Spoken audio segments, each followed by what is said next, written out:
So first of all, thank you so much for your visit to the Embassy of Pakistan. The purpose is to meet you, to make friendship with you, and also to share Pakistan's key foreign policy priorities generally and with regard to Austria. But most importantly, this meeting is to highlight the importance of tomorrow, which is 5th of February. We call it Kashmir Solidarity Day. So basically, foreign policy central point, Pakistan's foreign policy is the resolution of Kashmir conflict in accordance with the UN Security Council resolutions. I hope you are aware of the background of this issue or not. We have given you some material for your reading, which will give you the political, legal perspective of the Kashmir issue. It started in 1947 when Pakistan got its independence, and the formula, the partition plan was based on a very fundamental principle that Muslim majority areas will form part of Pakistan and Hindu majority areas will be included in India. Kashmir is a Muslim dominated valley, but the ruler at that time was a Maharaja. India claimed that the Maharaja has signed a letter to join India, but there is no evidence, and he had no authority because the majority population was Muslims. So naturally, Kashmir was to be part of Pakistan. Then they used their military forces, and when Pakistan responded that, India went to the UN Security Council. And then we have a number of UN Security Council resolutions which call that Kashmir is a disputed territory and it should be resolved by giving a right to the people of Kashmir to make a choice whether to be part of India or Pakistan. So the two choices only, because it's linked to the partition plan formula. That is why there is no other choice. Since that time, Kashmiris are waiting for their right of self-determination to be fulfilled. But India has denied that right. We have seen different phases in the struggle for right of self-determination by the people of Kashmir. In 1990, again, the youth of Kashmir rose, and then they decided to launch a movement for their rights. That is when the government of Pakistan, decided to mark 5th of February as a Solidarity Day. The purpose is to show our support to the people of Kashmir and also to warn India that it should stop occupying the territory and give the right of self-determination to the people. And third purpose is to call on the international community that they have an obligation to fulfill as per the UN Security Council resolutions. So 3 elements: solidarity, call on India, call on international community. The situation got worsened since August 2019, when India took an action and cancelled the special status of Jammu and Kashmir. Because at that time, and after 47, Kashmir was given a special status. So no individual from India could come and settle in Kashmir. So the business, everything was a special permission for the people of Kashmir. August 2019, they decided and revoked that special status of Kashmir. Since then, Kashmir is under lockdown, is under siege. People cannot go out of their homes. Schools are closed. No health facilities. It is the biggest presence of armed forces in any part of the world. So given the size of population and the number of almost 800,000 armed forces people, so you can imagine the life, the misery they're suffering. Then COVID has again complicated the situation.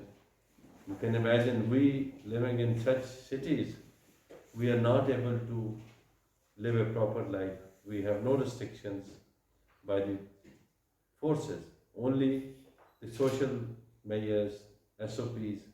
But what is happening in Kashmir, you can imagine when you don't have any medicine, you don't have your business, you don't have hospitals. So that is where we call in international community that it is an obligation which should be fulfilled, and it is legal and moral both ways. If you have seen the response of the international community, international media, since August 2019, there is a very, very positive acknowledgement of the situation in Kashmir. There is a realization that the people are innocent, they need to be supported. So there are a couple of reports by the UN Human Rights Council which have clearly indicated that India is an occupying state. British Parliament, they have issued a report. EU has issued a report. International media has reported. So all these reports indicate and endorse the stance of Pakistan that we need to support the innocent people of Kashmir. That is what a summary of our Kashmir policy. And tomorrow we will have a special event also, a webinar. I invite you to participate in that also. And if you have any questions, please feel free. Because I know that all of you must have read things about it. You have some additional material. And Yes, brauchen Sie Deutsch bitte kein Problem. Dolmetscher auch ist da. First question about the policy of Mr.Aftab government. Okay. Yeah. Let me tell you one thing on Kashmir issue. In Pakistan, everybody, every political party, every government has a very, very consistent uniform policy. What Musharraf did, he tried to find a solution through dialogue with India. But he did not stop Pakistan's moral, political and diplomatic support to the cause of Kashmir. So one is policy, the other is an attempt to resolve the issue through a dialogue with India, which is everybody say that you should talk to India. We made an effort, but India did not respond in a fair manner, in an honest manner. That is why the process could not succeed. But the policy was the same, no change. We continued to support, even in his time, when he went to the UN General Assembly sessions, he made a very strong case for Kashmir. Second is the part which is, we call it, is not part of Pakistan. It is an independent area. They have their own president, their own parliament, their own cabinet, own prime minister. Pakistan gives support to them because they are dependent. The people living in that area, they have given passports of Pakistan for their travel. But once the issue is resolved, then it will be formally part of Pakistan. But till now, since it's a disputed territory, according to the UN resolutions, a lot of development has taken place in that part of the world. Why tourism could not be developed? Because when you go there and a few areas on that line of control where you see violation and firing from the Indian forces, that is where a threat to the tourist people. That's why, but otherwise, areas which are far from the border or line of control, they have free movement and a lot of development is taking place in terms of employment opportunities, industry, schools, universities. So all those facilities are, of course, it is depend on the resources, and the resources are coming from Pakistan.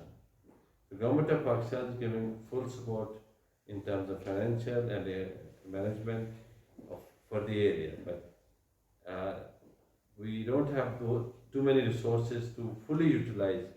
You look at the northern areas of Pakistan, lot of beauty, tourism potential, but we need to make a huge investment to make like Austria, Switzerland. Beauty is much more than these places, but it is not developed. Now slowly, especially this government is focusing a lot on tourism development in Pakistan. And tourism, I Tourism, don't think yes. so. Tourism, But no business people, they be ready to invest something there. business people, It's when very they complicated. when they know they can make profit, they can go anywhere. So they invest, and it's a very simple formula. When there's a high risk, the return is high. Mm. So that is where we see that business, and then investment is a way to transform the region from a conflict to a peaceful region. Yeah, just we would like to know the situation now in this region. What's happening actually now after India announced the population of Kashmir's autonomy? What's going on? Especially That is what I'm saying. It is total lockdown. yes. People, they are not allowed to go out. So the population, the local, they are resisting it, and the youth is very much agitated. So that is why there's a total media blockade. You are not getting any information what is happening. So that shows the resolve of the people of Kashmir, that they're committed to get their right of self-determination.